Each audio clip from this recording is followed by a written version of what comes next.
खून में उबाल है, आंखों में तेज, ये मंगल का असर है जो बना दे रंक से राजा और राजा से राख। स्वागत है आप सभी का।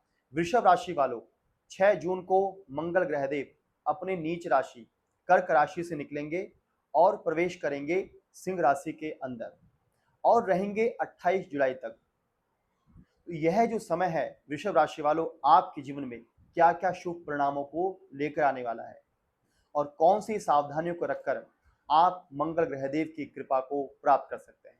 तो आइए बढ़ते हैं आज वृषभ राशि वालों की ओर।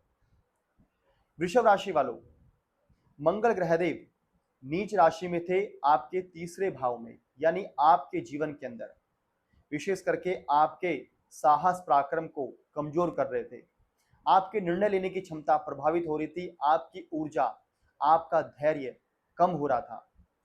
तीसरा भाव हमारे छोटे भाई बहन का, छोटे भाई बहनों के स्वास्थ्य से संबंधित अगर कोई समस्या चल रही थी, आपके ऑनलाइन डिजिटल कामों में रुकावट आ रही थी, आपकी यात्राएं व्यर्थ की हो रही थी, आपके लोगों से आप अच्छे तरीके से बात करना चाह रहे थे लेकिन लोग उसका गलत मतलब निकाल रहे थे, तो वृषभ राशि वालों ये सारी समस्याएं खत्म होने वाली हैं 6 जून से, क्योंकि मंगल ग्रहदेव आ जाएंगे अपने मित्र राशि यानी सिंह राशि, सूर्यदेव की राशि के अंदर, जहां पर पहले से ही केतु ग्रहदेव विराजमान है।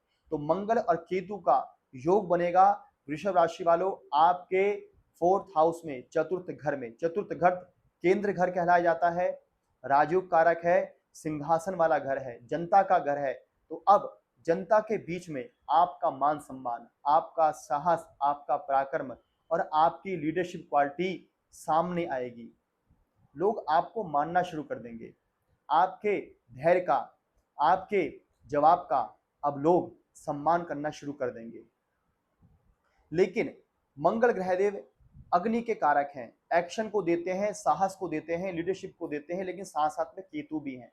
तो केतु ग्रहदेव के लिए कहा जाता है कि कुजवत केतु शनिवत राहु, यानी केतु जो है वो मंगल ग्रहदेव की तरह फल देते हैं और राहु शनिवत, शनि ग्रह की तरह।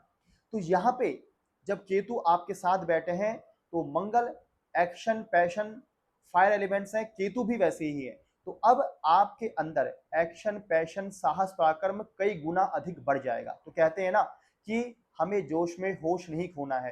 तो यहाँ पे आपको अपने गुस्से पे, अपने जिद्दीपन पे नियंत्रण रख के चलना है, धैर्य का परिचय देना है, क्योंकि वृषभ राशि वाले जिद्दी राशि कही जाती है। तो धैर्य के साथ यहाँ पे आपको आगे बढ़ना है, लोगों के बीच में तभी आपका झंडा बुलंद होगा। चतुर्थ हाउस हमारे प्रॉपर्टी का है, तो यहाँ पे वृषभ राशि वालों के प्रॉपर्टी के बहुत अच्छे योग बन रहे हैं। कोई नई प्रॉपर्टी लेने की सोच रहे हैं या बहुत समय से पेंडिंग में थी, निर्णय नहीं ले पा रहे थे, अब वो फाइनल हो जाएगा, आपको प्रॉपर्टी मिल जाएगी। और इसके अलावा वाहन का इंतजार कर रहे थे तो वाहन का भी इसमें योग है अच्छा, लेकिन थोड़ा सा वाहन सोच ध्यानपूर्वक चलाएं, क्योंकि थोड़ा सा चोट लगने के भी डर बने रहते हैं। तो यहाँ पे आप वाहन पे हनुमान यंत्र, अंजनी यंत्र लगा सकते हैं, मारुति यंत्र लगाएं कोई किसी प्रकार की बाधा और रुकावट के लिए। चतुर्थ भाव माता का भाव है, तो माता के स्वास्थ्य का आपको विशेष ध्यान रखना है, क्योंकि अग्नि तत्व है। तो माता के स्वास्थ्य में आपको थोड़ा सा उतार चढ़ाव देखने को मिल सकते हैं, यानी माता के सुख में वृद्धि होगी। चतुर्थ भाव सिंहासन का भाव है, आपके अंदर अब लीडरशिप क्वालिटी बढ़नी शुरू होगी।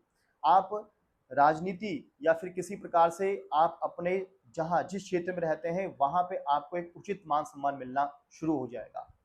अब जो चौथा भाव है वह हमारी जन्म कुंडली का, काल पुरुष कुंडली का, यानी वृषभ राशि वालों चौथा जो भाव है वह आपके 11वें भाव से छठा भाव है, यानी कि थोड़ा सा कष्टकारी भाव रहेगा 11वें भाव से संबंध, यानी आपके जो बड़े भाई बहन हैं उनके स्वास्थ्य का ध्यान रखना है, उनसे किसी प्रकार के व्यर्थ वाद विवाद में नहीं उलझना है। आपके दैनिक आमदनी में आपको कुछ उतार चढ़ाव या तेजी मंदी देखी जा सकती है, उसको आप शांत तरीके से उसमें आगे बढ़े। और 8वां भाव कहलाया जाएगा वृषभ राशि वालों भाग्य से आपके भाग्य से आपका जो मंगल है वो 8वें भाव में आए हैं। तो यहाँ पे आपको थोड़ा सा आध्यात्मिक चीजों से जुड़ करके रहने की आवश्यकता है, अपने पुराने रीति रिवाजों को निभाएं। तीर्थ यात्रा के भी आपके योग, तीर्थ यात्रा करें, यह भी आपके लिए अच्छा रहेगा।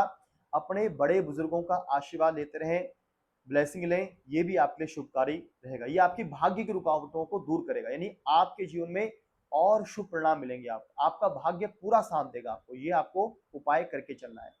अब चौथा जो भाव है वृषभ राशि वालों, आपके पंचम भाव से 12वां भाव है, यानी कि आपके प्रेम प्यार से 12वां भाव। अभी आपको अपने प्रेम प्यार में कुछ भी तेजी नहीं दिखानी है। शांत और धैर्य तरीके से सच्चाई के साथ आप अपने प्रेम प्यार में आगे बढ़ें। अपने रिलेशनशिप में आपको आगे बढ़ना है, क्योंकि यह आपके रिलेशनशिप, आपके प्रेम प्यार को भी बहुत अधिक बढ़ा देगा। आप जल्दीबाजी में, गुस्से में निर्णय ना लें। अपने पार्टनर के साथ प्रेम प्यार से ही आप उनके साथ आए, उनकी बात को सुने। इसके अलावा पंचम भाव जो है हमारी पढ़ाई लिखाई का भी है, तो पढ़ाई लिखाई में भी आपको उसमें तेजी मिल सकती है। पढ़ाई लिखाई में आपका मन लगेगा, आपकी एकाग्रता बढ़नी शुरू होगी और यह भी आपके शुभ परिणाम आपको मिलेंगे। विशेष करके आपको अपने स्वास्थ्य में, खान पान में पेट का ध्यान रखना है, क्योंकि पेट से संबंधित समस्या आपको हो सकती हैं। तो कुल मिलाकर के वृषभ राशि वालों, आपके चौथे घर में दो दो अग्नि तत्व, अग्नि कारक ग्रह आ चुके हैं। तो अब आप अपने धैर्य से अपने ऊर्जा को और अपने साहस को, अपने पराक्रम को सही दिशा की ओर मोड़ते हुए चतुर्थ भाव के शुभ परिणामों को अपने जीवन में प्राप्त करें। अब ये जो समय है आपके लिए आगे बढ़ने का समय है, जिसमें आपको रेस के घोड़े में अब आगे निकल जाना है। अब आपका जो घोड़ा है वो सबसे आगे भागेगा, ठीक है जी। तो वृषभ राशि वालों, उपाय क्या कर सकते हैं आप? देखिए, मंगल ग्रह देव की कृपा प्राप्त करने के लिए आप हनुमान चालीसा का पाठ करें, सुंदरकांड का पाठ कर सकते हैं, हनुमान जी को प्रसाद चढ़ा सकते हैं, सूर्य भगवान को अर्घ्य प्रदान करें, हनुमान जी को चने गुड़ का प्रसाद भी बहुत ही शुभकारी रहेगा। तो बहुत बहुत शुभकामनाएं आपको मंगल ग्रह देव के गोचर की।